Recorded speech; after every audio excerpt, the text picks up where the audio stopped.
Hello, everyone, and welcome to this episode.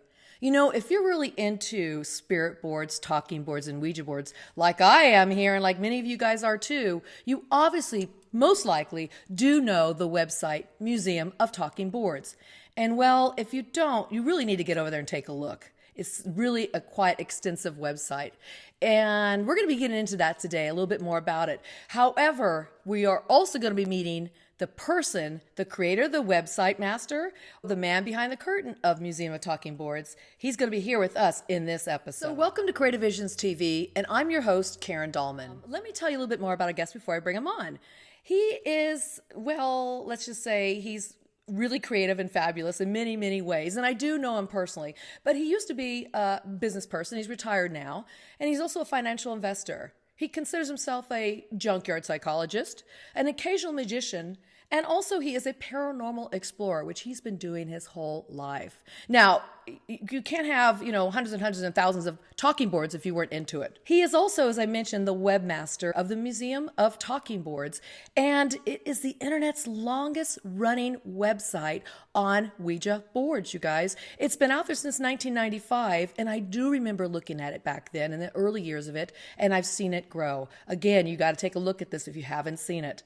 Now, he's also considered by our good friend Rick Schreck patient zero in the Ouija board revival these days. It's a modern day revival, and he's at ground zero basically of this movement. You know, I've had the great privilege of sitting with him and working alongside him at the Talking Board Historical Society. And you guys, last year he was a Lifetime Achievement Award recipient from the TBHS for all of his contributions and work given in the name of talking boards. So this is a treat for you guys. I'm super excited. He does not do interviews. He's done two, one with me on the TBHS and now here. So without further ado, I can't wait for you guys to meet our guest, Gene Orlando. Welcome, Gene. Welcome. Hi, Karen. Great to see you again. Oh, it's so good to see you. And it's a pleasure to have you. And you guys, okay. So you go to his website, you're going to see all these boards. He's brought them with him today. He's going to show you the rare ones, the strange ones, cool stories. He's been doing this for a very long time. You know, Gene, we got to start. What got you into this obsession, or should I say passion? Well, that's an interesting question. I started, I had a small collection of Ouija boards in the early days, and I've always collected odd and strange things, so that wasn't unusual. I had a collection of about 12 or 13 boards that were all different. And in the beginning, like most people, I thought there was only one Ouija board. That's kind of the way we all start as we grow up with the Ouija board in our personal history, which is whatever decade we grow up in. But then I began to find these other Ouija boards, and I thought, this is really odd, that there are so many different ones, and I could find no information on it at all. And I started to do research, and most of the information was spotty or different or contradictory. And so I didn't know what to believe. And I thought it would be a good idea to find out. And it was in the early days of the internet, and what better way to connect with people and find out about these things. So in the middle 90s, I was looking around on the internet. There was nothing. There was nothing on Ouija boards at all. I think on the some of the talk groups there was always some chatter about it, but it was the usual kind of superstitious stuff that you see everywhere, and I didn't really knew much about anything. And there were the normal warnings and sort of thing. So. But I think I had more Ouija boards than most people at that time. I think I later met a person that had quite a substantial collection, and I'm sure in the past there have been others too, but they hadn't come out, so we just didn't know them. Well, I think too, back then, there was just a stigma, still stigma, but I think it was not as accepted then, especially in the 90s. I remember when I used the board, I kept it under wraps. I didn't tell people I was using it, except for close friends and confidants, because there was a stigma. And I mean, you came out, but you didn't have your name associated with it in the beginning, right? Right. I just wanted it to be out there to see what would happen. The idea of the Museum of Talking Boards was to throw a pebble in a pond and to see how far the ripple spread. And to collect like-minded collectors and people that were interested in Ouija boards, like myself, maybe form a collective of some kind and gain a greater knowledge and understanding these amazing boards. Well, you talk about, all the different kinds of superstitions and fears out there. And you guys, Gene is the one who coined the word Ouija-stitions. You'll see it on the internet used, but he's the one where it started. So why did you coin that word? Let's get into some of these superstitions that were out there. Right. So there are a lot of superstitions behind the talking board. Let's face it. People are afraid that something horrible is going to happen to them if they use it. And there were these so-called rules that people had. You don't play them in graveyards. You don't do this, you don't do that. And I thought it would be interesting to just assemble them all on one page, and with a kind of a cryptic beginning of this is, these are what we call Ouija-stitions. No, now whether you believe them or not, it's up to you. But I'm just going to kind of put them out there and see how you feel. And people would look at that page and they would take it one of two ways. Either they would say, "Oh my God, all my fears are true," or, "Yeah, somebody finally put down all these things that are not true," and that was my idea in doing that. So I assembled all of the superstitions from movies, from folklore and so forth, and just laid them out. You guys need to read them. And you actually have such a wit, and you're clever and humorous when you answer some of them. When you read them, you guys just check it out. It's really funny. By the way, all the links will be below to Kuja's website, of course, and his website is really extensive. Like I said, you can even interact with a Ouija board, electronic Ouija board. Gene, tell us about that. Yeah, so actually I have several interactive boards, and some actually work, as do regular Ouija boards. You can click on a planchette and then take it over a letter and use it that way, so that actually works. I also have some fake ones that are just wonderful to play around with and get odd, responses from. So there's a little bit of something for everybody there. There really is, and okay, we got to talk about this myth because you do get into all the history of it. Okay, so people like to say that the talking board originated in ancient Greece or in China. Right. What do you think about that? Well, actually, and that goes back to a lot of encyclopedia entries that were entered that they kind of related to that. And the idea was that ancient oracles were Ouija-like. And so that meant that all Ouija boards were the same as ancient oracles. Well, they weren't. Ouija boards come out of the spiritual revolution in 1848. And there were no Ouija boards or anything related to Ouija boards before then. And it was based on the idea that when the spirits knocked, we needed a letter or something like that. And it was a long, drawn-out process. So it was much easier to make an alphabet card. And then the medium would run his or her finger across the letters to pick out the proper one. And so that was actually the beginning of the Ouija board. It was an alphabet board that was held up. And then later on, they would use a planchette. The early planchettes that were made that were like this, these were the wheeled planchettes. Nice. Used as pointers on these alphabet cards. So, and this all predates the Ouija board. The Ouija board is actually quite late. It didn't come into being until 1890, actually a little bit earlier.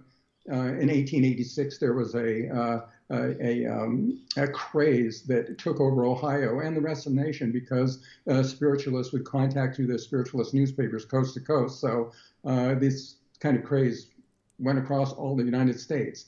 And but these were all homemade Ouija boards. And then from that specific instance, the Ouija board that we know of today was born. Yeah, so oracles have been around, you guys, forever. We've always had a fascination with the mysterious unknown. What happens to us when we die? When we came here, we don't fully understand even this now. So people have always thrown stones and bones and sat at Delphi and got the gaseous in their face so they can start giving out oracles. This has always been something we've done. But to say that Ouija and that's connected, you could say they're connected in the fact that they're trying to use it like the spiritualists did to explore the unknown. But to say they're the same, no. So we just got to put that Ouija-stition to rest. Okay.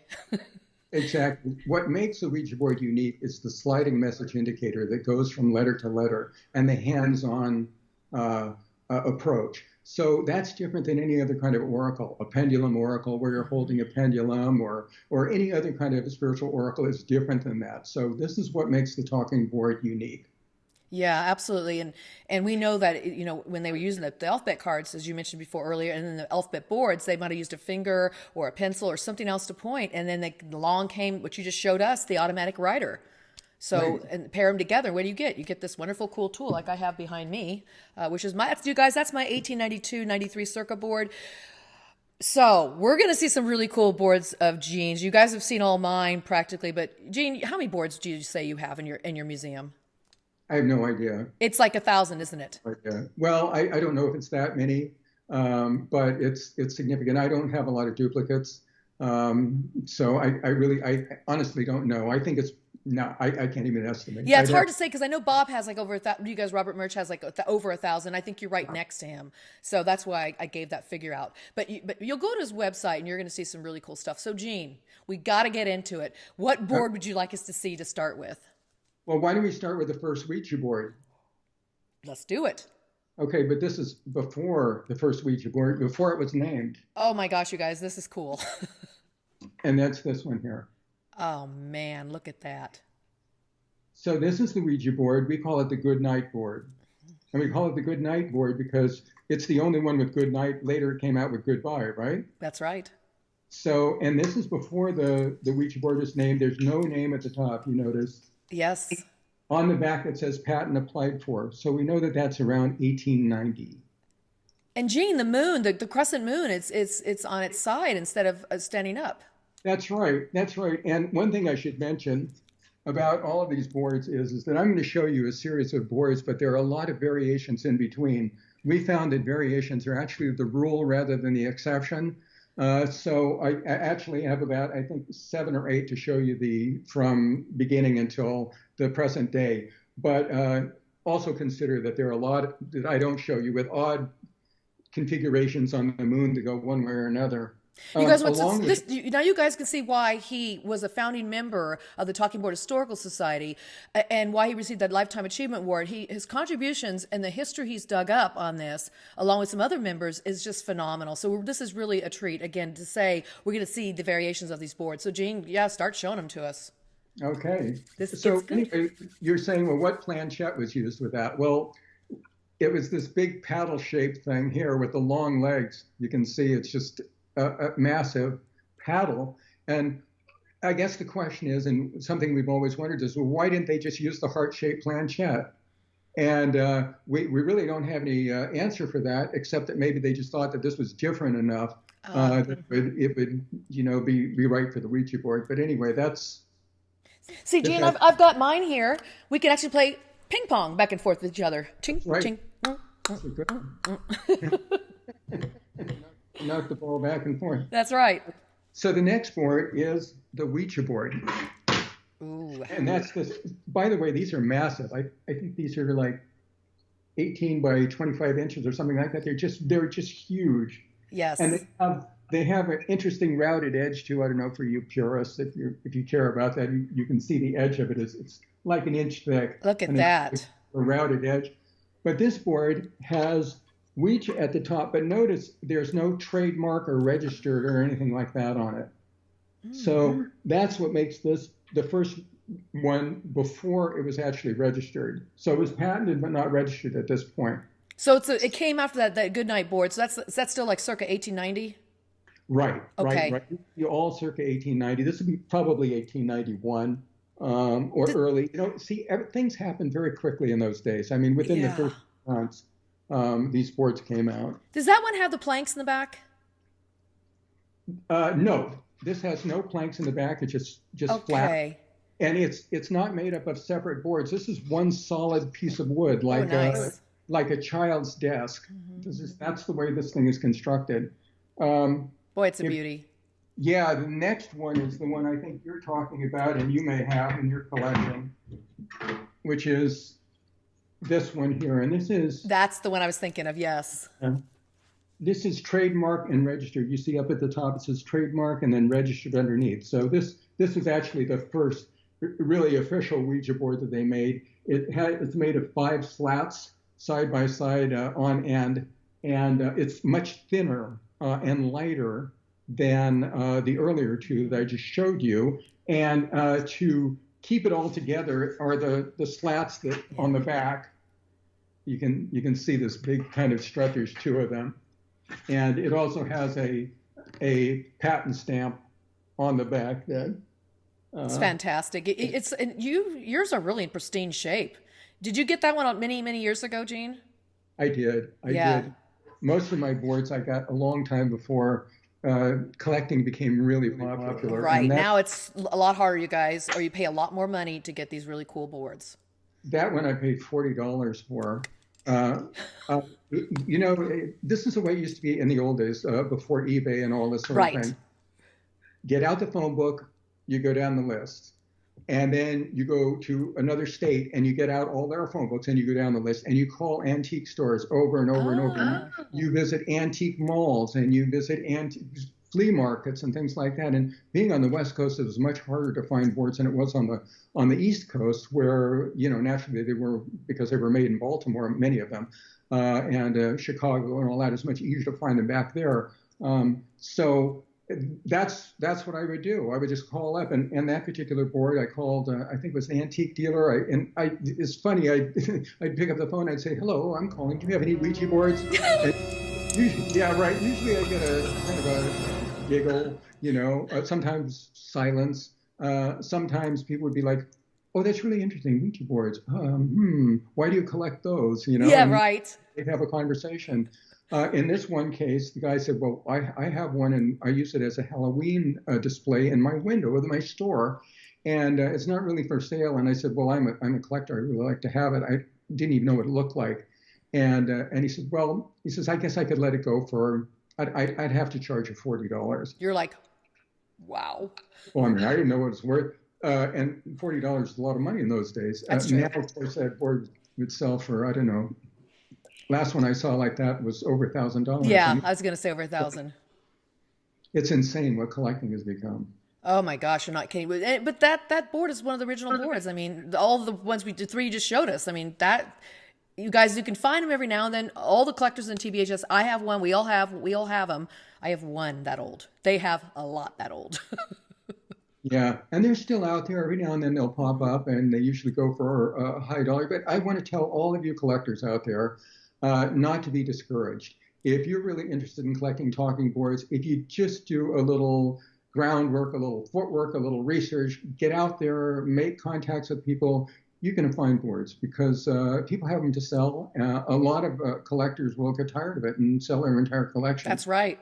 That's your chance to get all the boards you want. That's right. It's the time to jump in and swoop them up. This next one is when they went to plywood on their boards. So this is a much sturdier board. Mm-hmm. This also looks very similar to the last one. I think it's a beautiful bird's eye maple, this one. I can see that. It's gorgeous. Yeah, and this is actually a William Fuld. So this would be around 1903, the date on this one. And actually between Kennard Novelty Company and William Fuld, the Ouija Novelty Company took over for a while, and that was when Charles Kennard and Elijah Bond left the company for various reasons. That's an interesting story all in itself. But this is a William Fuld, one of the first, and you can see pretty much kept the original layout of the Ouija board. And the planchette, now he went to this planchette. Now this is a heart shape. That's nice. Yeah, and notice the legs on this. See how long they are? Yeah. So this is a long-legged guy. Yeah, they have the center of gravity's kind of off. I can use them, but I prefer the low-lying planchettes personally. Right. So, yeah, William Fuld. No, William Fuld. He was a varnisher at the original Charles Kennard Company. And when did he take ownership of that company? Well, actually, very early on, he was an original varnisher and stockholder in the company. So he was just poised to take over the company, and he took it over from Bowie, wasn't it? Yeah, Colonel Washington Bowie, he was the head honcho, money man, lawyer, attorney behind the entire Ouija Novelty Company, an original investor, and he had full control of the company. He taught William Fuld everything he knew, took him under his wing, and William Fuld then became who we think of as the father of the Ouija board, but actually, Actually, it wasn't, but he's the one that really took it. His company, William Fuld Company, took it to the next level.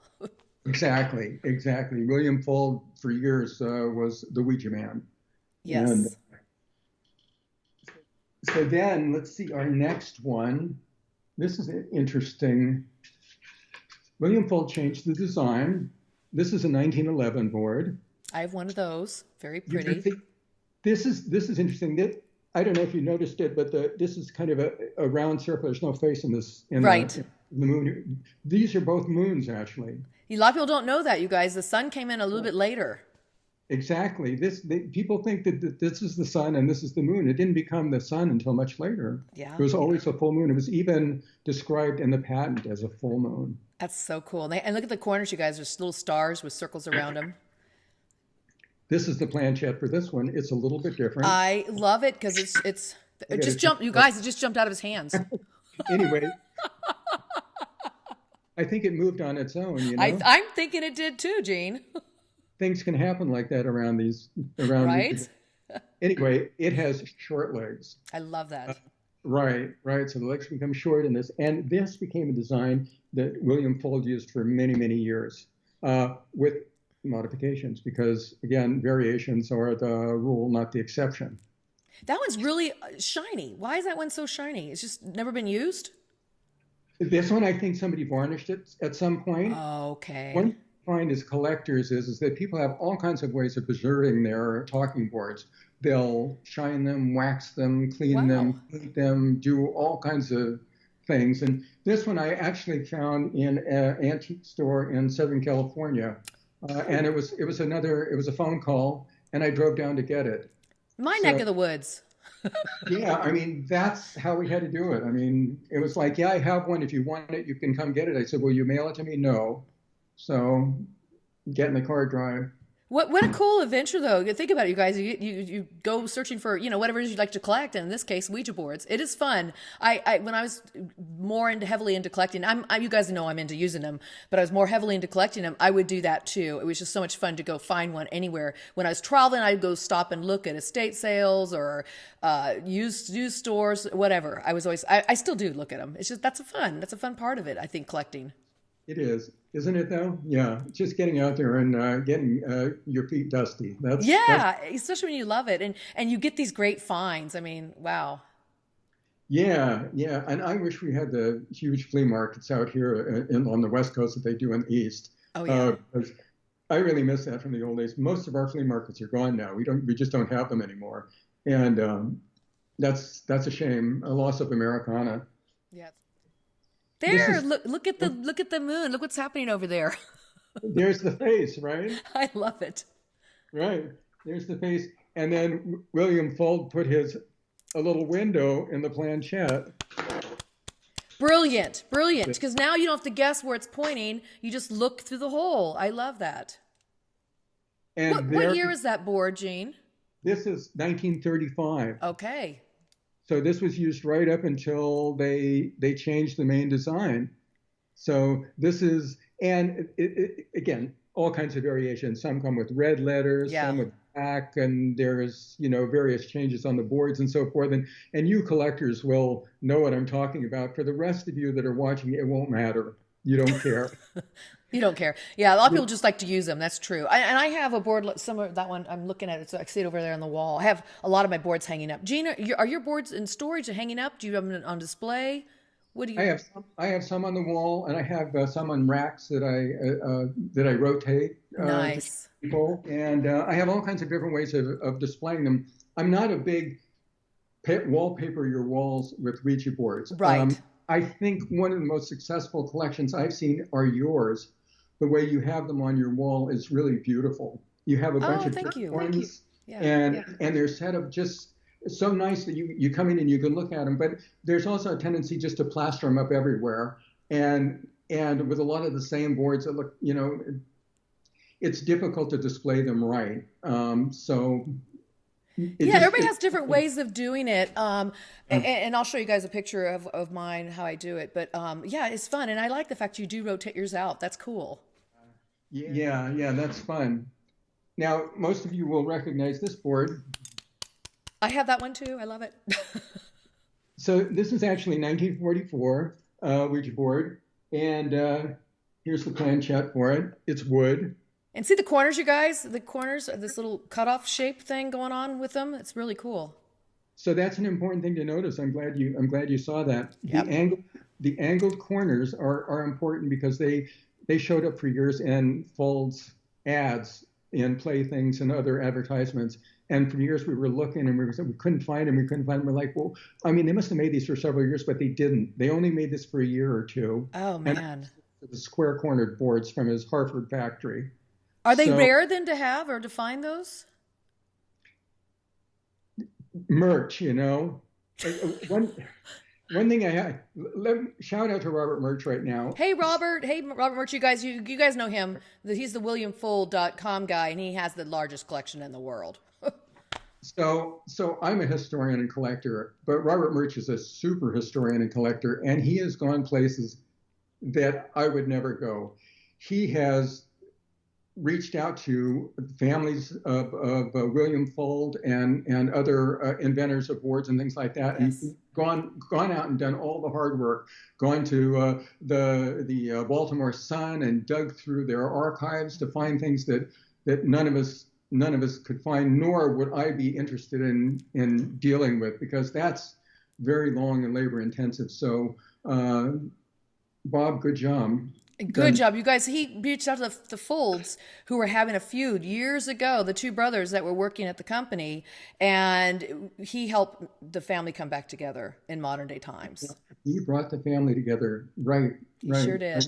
100 years of feuding and brought them together. He is as much a part of Ouija history as anything that we're talking about right Absolutely. Here. And you guys, when we did WouijaCon, I was invited. I wasn't part of TBHS then, but these guys were. And they invited the Kennard family. They invited the Fuld family. They invited all these different families that were related to the boards. And they all showed up. It was crazy. Right. I met them. Yeah. So there are historians that are super historians and super collectors, and Bob is, at the top for sure. Yes, for sure. Next to you too, Gene. Yeah, I met Bob very early on. He contacted me, was just a kid, and he was so excited. He was like, "Oh, you have a museum of boards, and I'm a collector too, and all that." So we've had a long, interesting relationship through the years. It's been fun. And I remember his early website. Somebody had the one with the burning flames. Was that Bob? I don't know if he wants us to talk about that. Oh! Sorry, Bob. I'm going to do that. It was Ouija Witch's Wonderful World of Talking Boards. I told him, I said, now, Bob, I said, you have to have a website, because he says, I can't do it. And I said, well, I didn't think I could do it either. Until I tried. He's like, okay, I'll do it. And so then he put together Ouija Witch's Wonderful World of Talking Boards. Of course, now he's got 5 other websites or so forth. But, yeah, that was pretty good. I remember as early, and this is before I knew these guys, you all. And here I am. We're all friends and everything. And it's just amazing that what started out for me just using the board and then collecting them. And then I meet all these incredible people. So you guys... this is great because you can learn that you can still find these boards, that you start becoming a part of a family of collectors, and there's so many great resources out there for us too, which is fun. Exactly. What do you want to see? Well, okay, so I have a question for you. Let's get back to the Ouija stations. Sure. All right, so here we go. Okay. Zozo. Okay. What is this, Gene? What is this about? Do you know? So, yes, I do. Oh. So Zozo is an interesting spirit. Actually, not a spirit at all. I'm going to use this board to demonstrate. This is Winning Moves Deluxe Edition board. It comes with a wood planchette. That one just came out, didn't it? Just last year. Came out. It's one of my picks for 2019. So you guys, if you want to get a board that's going to become a collectible, this is the one to get. It's a fun board. It's a small board. They're all small. Everything's small these days. Yeah. Anyway, so your question. when you use the planchette, you naturally follow the arc of the board and you go from one end to the other. And our minds try to make sense out of nothing, out of chaos. We try to make order. And what we do is we go to things that we think would spell out. So we'll spell out M, A, M, A. Oh my gosh, that's Mama. Oh my God, Mama, quick, close the board. We're talking to Mama. And people often think of this. Well, what's just happened there? Well, what's happened is we've gone to one end of the letters and we've stopped, and we've gone to the other end of the letters and we've stopped. We've got M here, we've got A here. Okay, so that's a vowel. We love our vowels, right? Mm-hmm. That's Mama. Zozo. How about Lala, Lolo? There's a Z. We go all the way to the end, but there's an N. Okay, that's not a vowel. We can't make sense of that in our minds. So we stop at the O and we go back and we see Zo.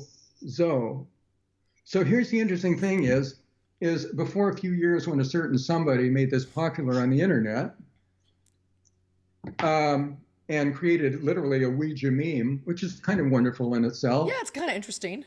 Right. Nobody spent any time thinking about Zozo because Zozo sounds like bozo, so it's just kind of like a nothing, right? So you don't think really you're getting a spirit. Well, so then this person decided to popularize the idea of Zozo as being an evil spirit, and then began to cherry pick through history to find things that might possibly fit the Zozo narrative. But in fact, there is no Zozo. And before 10 years or so ago, nobody knew anything about Zozo. There was no history on Zozo. Zozo wasn't a Ouija spirit. It's just a nothing. So that's a very recent internet meme. Okay, so when people say then they're using the board, and you guys write to me about this all the time. They'll say, "Oh, it went ZO, and then something happened, and the lights went out, or something bad happened to me." And so, what do you say to that? How do you address that myth? Yeah, well, people are scared of the unknown. Yeah. And what is more unknown than death? Mm-hmm. So when you're working the Ouija board and people come to the Ouija board, they go, "Oh, I'm going to connect with the afterlife and maybe get a spirit, maybe get something that's really scary." Yeah. And they've done a little on the internet, and they see, "Oh, whatever you do, don't get the Zozo spirit," because right. Then they go COZO, and suddenly they're all freaked out about it. And of course, there's nothing to it. It's become a Ouija station. Yes. And that's it basically. So people are afraid of what they don't know about. As you well know, using the Ouija board like you do, and other collectors and users, there's really nothing scary about them at all. Spirits don't inhabit boards. They don't get stuck. They don't. The Ouija board is a tool. It's like a telephone. Somebody calls you on the telephone. When you hang up, you don't think they might still be there. Right. It's a transmission, you guys. It's a transmission. Because when you hang up, you hang up. A tool is a tool. Nothing gets stuck on it, so nothing gets haunted. We've talked about haunted boards before. Oh, yeah. I have a few haunted boards, and nothing has popped up here. So. Exactly. And we know our dear friend Rick Schreck has all kinds of boards in his house, and he has hundreds of them hanging on his wall, so he could be haunted. And nothing's happened yet. So you guys, we can spook ourselves, scare ourselves, and we talk about that a lot here. You don't have to. And you guys know, I rarely talk to the deceased through the board. I mostly talk to the guides, and we're working with a whole nother level of energy. You don't have to just speak to the deceased, although that's fun. You can speak to your angels, guides, animals, ethereal beings, extraterrestrials, interdimensional, multidimensionals. I mean, the list goes on and on. So just think of that. And Gene's been doing this a really long time. I mean, he's been using the boards for a very long time too. So good advice. I concur with you.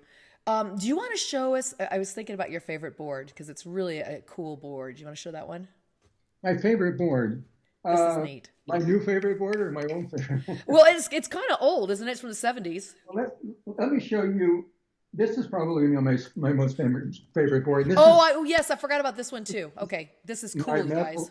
Mystifying Oracle, and this is from the 1930s, and it was made by William Fuld. William Fuld's son, William Andrew Fuld. Okay. came up with this board. It's a beautiful Art Deco design. It's all steel. It has a wonderful planchette that lights up. This is very rare, you guys. I don't know Yeah. if there's not very So many of these left. it has a little switch on the back. Can you see the light? Yeah, I can see a light inside there now. So Absolutely. as it travels over the board, it lights up when it hits the bumps. I wish I could show you, but this is a little awkward. Yeah, it's a little hard to carry it This and hold board it. is so massive. But basically, it travels over like this. Oh yeah, it's lighting Oh, up. working. It's working. Yeah, Yeah. yeah. Isn't that So amazing? yeah, this board was only made for a little while, and it came out during the Great Depression, and it was a terrible failure. They scrapped most of them for metal, and they just didn't sell because they were too expensive. And it's probably one of the most rare boards. I think there's only a few in existence. So that perhaps and the Good Night board are things that we just simply don't see. They're the rarest. Wow, that's really cool. So that's one of your favorites. You have two favorites. Let's see, my other favorite. This is the one you like to use too. This is a real cool board. You guys are gonna like it. Furia board is what you're talking about. Yes. Right. Okay, so this is my Zuria board, and the reason I like this, and this is when I'm going to use a Ouija board, this is the one I do because I'm lazy. And if you notice, this has words on it, and as well as letters around the center, but mainly words. So it's very quick and easy to use. Sentences just pop into view when you're using this board, and I use as a planchette this little magnifier. This is Oh, that's nice. yeah, it's a clear plastic magnifier, and it just travels over and it magnifies the words and makes it really easy to use. And you're going to ask me, you're going to say, well, what message did you get recently that was fun? So my source of messages and other people's source of messages may be different. So I usually think of these things as coming from inside rather than outside. Right. This message. So I was going over my video collection one day, and I have a huge collection of videotapes going way back, and I'm thinking I should just get rid of all those because every time I want to look at a movie, it's online and it's in high definition, and it isn't cut up with the commercials and all of that stuff, and it's just like, why do I keep all these things? And I'm thinking, but there's probably some of those movies that I'd really like to see again, and I'm thinking to myself, well, what movie would I like to see again? I picked up the board and I'm going over it, and the board spelled out, "Have you checked the children?" And I'm going, huh? And I'm like, That's the movie. Oh my God! Oh my! When a stranger calls, I'm going. Have you checked the children? I would love to see that. I haven't seen that in years. So where did that come from? Well, when I use my board, it sounds like me, only smarter. So. You guys, Gene and I worked the board together one time too. We were at the Helen Peters event that you guys remember me talking about, and we stood up at a table, and we had that board your friend made with the tall legs. It was a copy of an older board, and we used it for a while. And Gene and I haven't sat down enough to do it, but it worked well between us. That I know if we sat there for just a few hours, I think we'd be getting words and sentences. You guys, he's good at using the board. Yeah. Speaking of movies, you want to see a movie board? Oh, yes, we do. Okay. All right. You guys will like this. Yeah, from Ouija Origin of Evil. Mm-hmm. Okay, this is the board that Elizabeth Reeser used. That's the original one, you guys, for the movie, right there. This is the one from the movie. Gene, I'm afraid to ask you to look through that planchette. Was it moving? It was. I'd like to know what you see when you look through that planchette, if you see anything. So what's fascinating about this is the original trick Ouija board that was used in the movie. And if you look at the extras on the DVD, they'll show you, they actually won't show you how it worked, but they will show you the hole in the table and the guy that was underneath it moving the planchette around with a magnet. And this is the back of it. This is how he... Oh, look at that. Yeah, where the letters were. That's fantastic. Exactly. So the magnet on the back combined with the magnets on the bottom of the planchette. Look at that, you guys. allow it to move across the board, and you can tell, depending on your position, on where the magnet is on this side, how the planchette will read on the opposite side, so you can spell out messages. Oh, that's fantastic. Yeah, wow. Very, very cool. That's a And beauty. that's a That's wonderful movie prop. and there Couple was of they only made one of them, right? No, actually, there were several used in the movie. Oh, There were some that were burned and stuff like that. But this is the main one. that's the main one. That's what I meant. That's the main one they Yeah, this used. is the one that when you see her seated at the table and she's moving the planchette and she has a magnetic strap around her leg and she's moving the planchette. These are the magnetic straps, by the way, that Check it out. she had around her legs. Wow. Yeah, and they actually work. Not quite in the movie, but if you put this on your lap and you have this around your leg, you can actually move the planchette around, and it looks pretty awesome, I have to So say. you've tried it yourself, I obviously. have, I have. Oh, absolutely, absolutely. Yeah, it's great. It I works would too. great. That's a wonderful board. Wonderful. Great story too. It's a wonderful prop. It's one of those things that's it's kind of has cross appeal, to movie collectors as Ouija collectors. I have two of these planchettes. One I got from Bob, Yeah. and as it turned out, he has a couple of them. He said, "Well, I don't need this one. I'll go ahead and give it to you." And as it turned out, it's the second one in the movie that the girl uses when she looks through it like this. Oh my gosh. I have that planchette as well. Yeah. Oh So man, that's really treat. I have not seen that board before, so that was cool to see that. yeah, my new favorite boards. So Jane, you and I've talked about this before. You've really been into the paranormal, studying it, researching it, searching it out. I mean, Yes. exploring. So tell us a little bit about some of what you found, your explorations into the paranormal world. Yeah. So I've been involved in the paranormal since I was 12, 13 years old, Yeah. and first went to a flying saucer cult meeting. Oh, which one was that you went to? I'd be curious. Yeah, yeah. So we had a local group that was interested in flying saucers, and they would go out at night and look up, and anything that moved was a flying saucer, Oh, and it was fascinating. And from that kind of interest spawned other interests. I joined other occult groups, and through the years, and studied people who were interested in the occult. And so I got a really clear idea. I also went to any sighting I could find. If there was, a Bigfoot sighting or a yeah. Virgin Mary sighting, I love Virgin Mary sighting. I would go and I would investigate.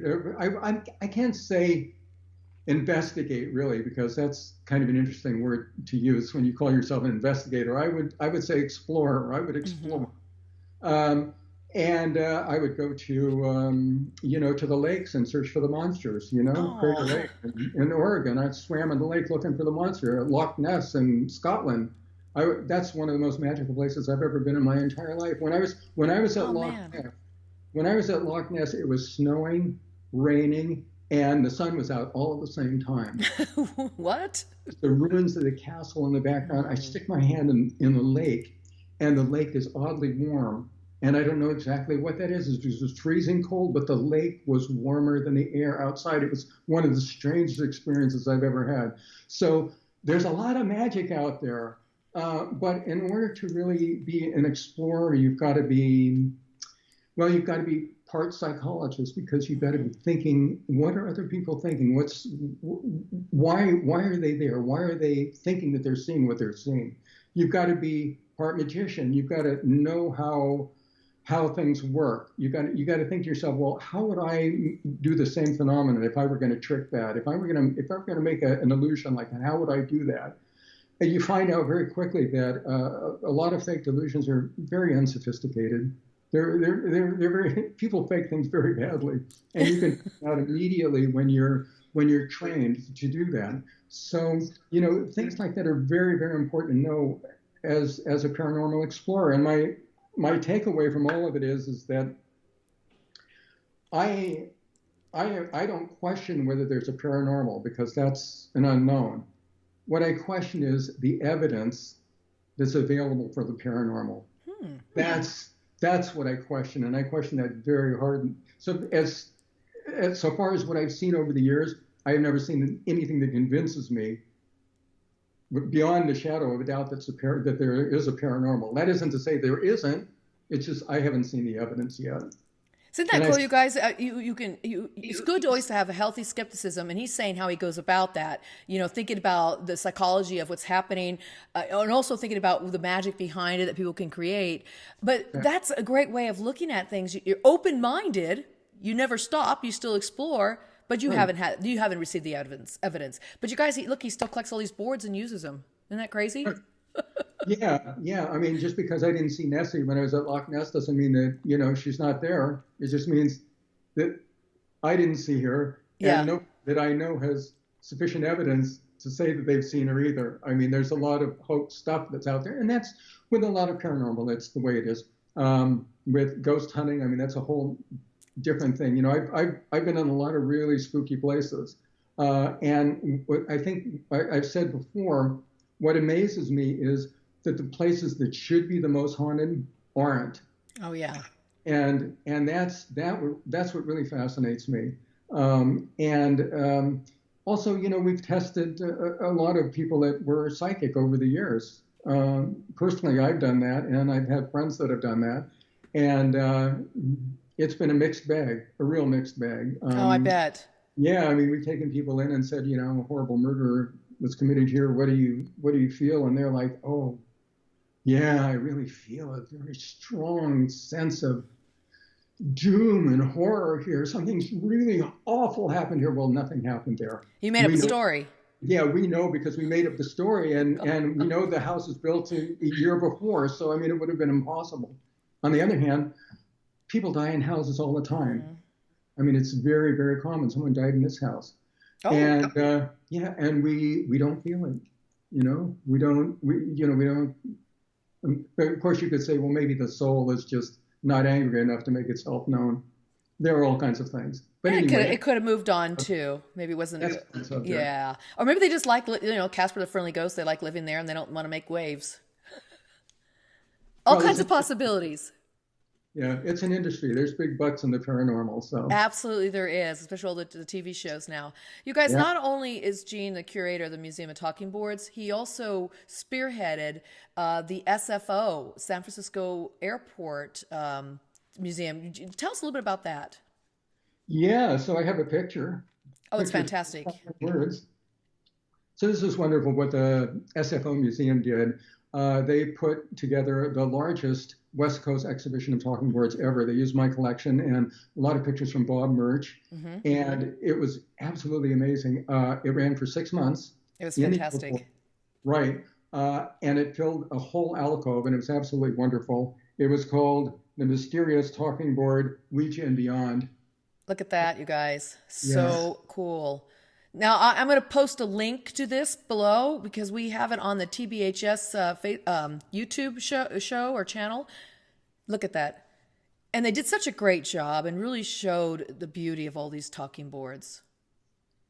It was incredible. Each board had its own separate stand with each planchette, its own separate stand, and then underneath was a little plaque that told what the board was.